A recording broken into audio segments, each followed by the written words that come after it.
Well, hello friends, and welcome back to my channel. I'm Renee. My friend is here. You'll recognize her voice. Hello.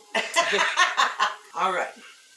We had ham on Thanksgiving, and we've got a humongous ham bone in here that nothing goes to waste, does it? Nothing. Nope. Nothing. We're going to make ham stock, and yes, I'm going to can it. And I'm going to, oh, it's going to be so good. I'm going to make this. This is going to simmer probably pretty much overnight. I want it to simmer real good. Not really like a bone broth, but it's late now. Well, it's 3 o'clock, so yeah, because I'll can it in the morning. There you go. So we'll just let this simmer on the back of the stove overnight. Oh, this will be good for soup. This will be good for pea soup. And that's what Susie wants it for. So, with that being said, you can't see a thing I'm doing. We're going to move you so you can see what I'm doing here. Alright, so there, I hope you can see real good into my pan. We are going to put an onion in there. Oh, and if you open up my fridge, right on the right hand side is garlic cloves. We're going to put onions in there, skin and all, because that gives it such a beautiful flavor. We got garlic cloves here. I'm just going to cut this in half because we're going to use the whole thing. Put it right in there. Skin and all, doesn't matter. I got a white onion. I'm going to stick in there for some good flavor. And I've got carrots that are going to go in here. And I've got all this celery that I just chopped the top because I want all the leaves and all the good stuff in there. I'm going to put that in there. Okay. Can't throw that out. We'll put it all in there. It's all good. Alright, so now we're going to do some black peppercorns. That'll be good too. Smidgen. Huh? A smidgen. A smidgen. We're going to put some marjoram in here. Not too many people ever use this, but you know what? Marjoram and peas are like best friends. So we're going to put a nice bunch of marjoram in there. We're not going to skimp on it. We're also going to put parsley in there. And we're not going to skimp on that either. We got the garlic, the onions, the carrots, the celery, marjoram, peppercorns, and parsley. And that's all we're putting in there. I'm going to put a little more water in there, but I'm going to get this all mixed up. And that's going to make a beautiful broth. Okay? See that? Now I'm going to add some more water to it. Oh my goodness, what would you make with that, Tracy? Bean soup. Bean soup? Yep. You don't like pea soup? Nope. Susie wants pea soup. You can have the pea soup. Yeah. We could put a little, you know what else you could put in there as turmeric. Oh, It gives it some good flavor and good color. Put all that in there. Susie's going to use it for pea soup. I'll give you some even for your beans. The margarine will still be good, but add cumin to it when you make your beans. Oh my gosh, will that be good. Cumin and beans go together like marjoram and peas. Okay, we're going to fill this right on up. Look at there. All right, friends. That's going to slow cook. Well, once I get it turned on, I'm going to bring this up, not to a boil, just a good simmer. And then turn it down so that it simmers really slow. Because if you boil it quickly, you know, if you boil your broth, did you ever see cloudy broth? Yeah. That's because they boil it. Okay. You want this to marry together real slow. So we're just going to bring it up to a simmer and then turn it down and let it continue to simmer real slowly overnight.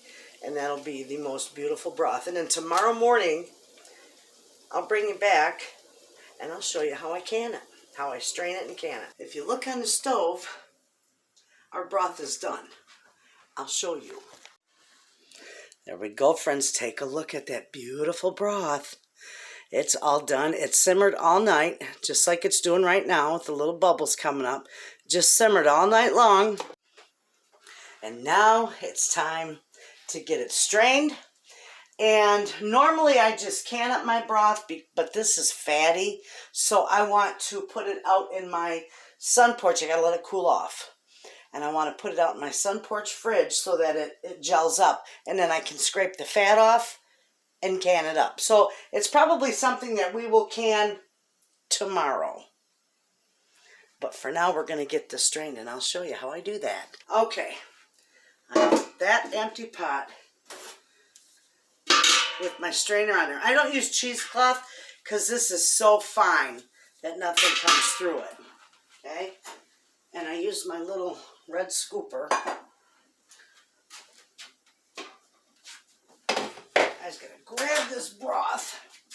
We're going to put this over here in the sink. I don't want this mess all over. I always do this in my sink. That is beautiful stuff. And then I just strain it. This stuff is absolutely gorgeous. Now the chickens will get all these vegetables because they're obviously spent. And there's nothing left in them. You just don't want to eat them. There's probably not much flavor left in them at all, if any. So the chickens will get that, minus the bones.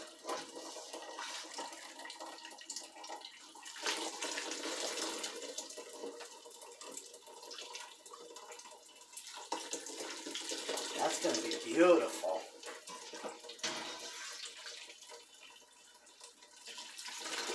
Now you certainly could use a strainer and cheesecloth. This is what I always use. This works out perfect for me. I'll let that drain just a minute. Okay, that's back on the stove, and just look how beautiful that is. That is going to be some gorgeous broth.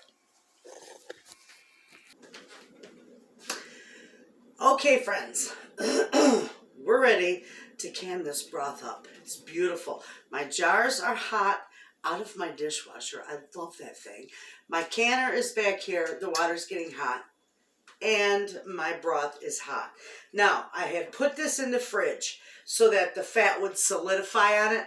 Then I took it out, this morning, and I skimmed all the fat off it. So I've got this beautiful broth left, and I heated it up. So we're ready to put it in our jars. And I forgot one thing, of course. Okay. Oh, that's odd. That's a ball jar. It's an older ball jar. That's probably why. Okay, so this is gorgeous broth. Wait till you see this. We're going to put this in our jars. I love this. Beautiful. Such a nice idea. This will go beautiful with like bean soup and pea soup. I'm only going to give it about a ½ inch of head space. It's wonderful.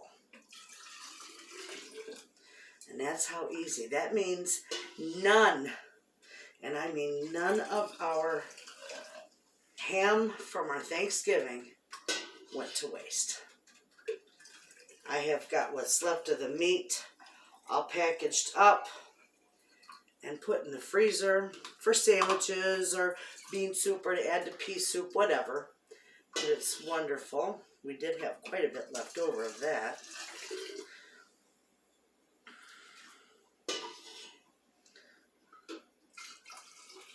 I'm just filling all these up real quick. This is a good addition to your pantry. Now, if you don't want to can this, you most definitely can freeze this. And I'll tell you how I freeze it. You don't have to have it hot either. When I freeze broth, I use, like the plastic, I want to call them Dixie cups. They're pretty good size. They're the red ones. I will fill those up, and I will set them on my tray very carefully in my freezer. And when they're froze, they pop right out of there. They pop right out of those cups, and you can put them in a Ziploc bag, and they're not going to stick together. It's beautiful. It makes perfect for adding to soups or whatever. I do a lot of that when I freeze soup too. It's like a serving, you know, perfect for it. But I like to can this because it does last longer in a jar.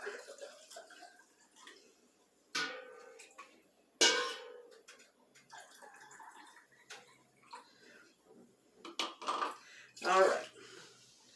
Looks like I'm going to have to get a couple more jars out of my canner.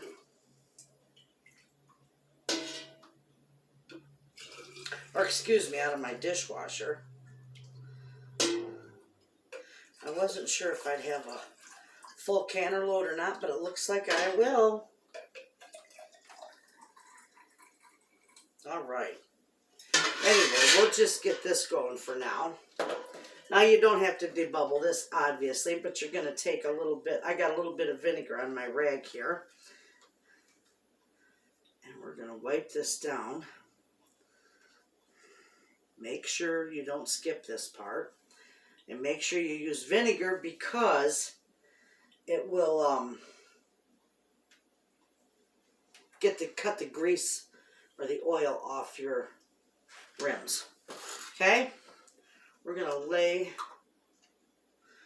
our lids centered on the jars. Try not to touch the seal that's on the inside of your lid. And we're going to just put these on finger tight.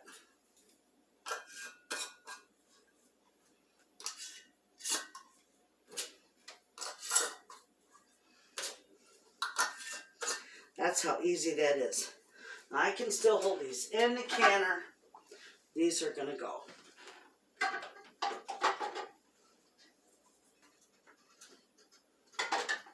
Now let me get my other 2 jars in there, filled them in there, and I'll meet you right here at the canner. Okay, I got 7 jars, friends. I thought I only had about 5. But these are in here. I put a little bit of vinegar in there that was left over from cleaning the tops. I'm going to put my lid on here. I got my burner up on high. This is a trick. There we go. Okay. This is going to heat up, and this little vent is going to start to spew steam.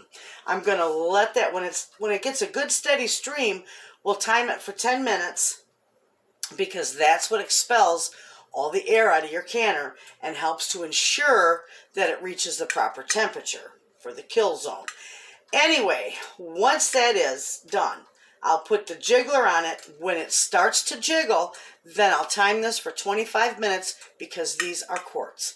And I'll see you back here when these are done. Okay, friends, these are done. Yes, it's a little warm still. But open it away from you. Otherwise, you will get a facelift that you don't want.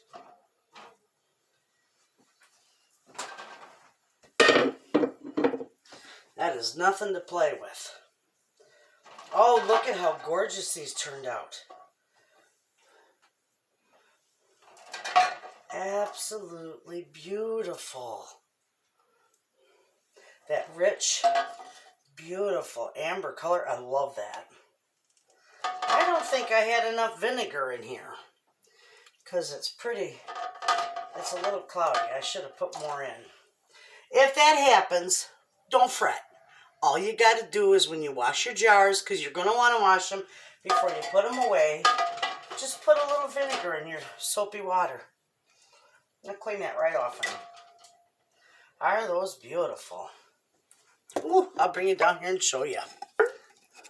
Hear them? That's music to your ears. They look beautiful. These are going to be a lovely addition to my daughter's pantry. I'm not keeping any of these because she's the one that does. You know what? I might keep 1 or 2 of them because of bean soup. I want to try it with bean soup. But mostly they're going to go into her pantry because she's going to save them and use them for split pea soup. So there you have it, friends. That is how easy it is to use your ham bone after a holiday or any other day to make a lovely, beautiful, rich broth. You all have a wonderful day. I'll see you in the next video, and thanks for watching.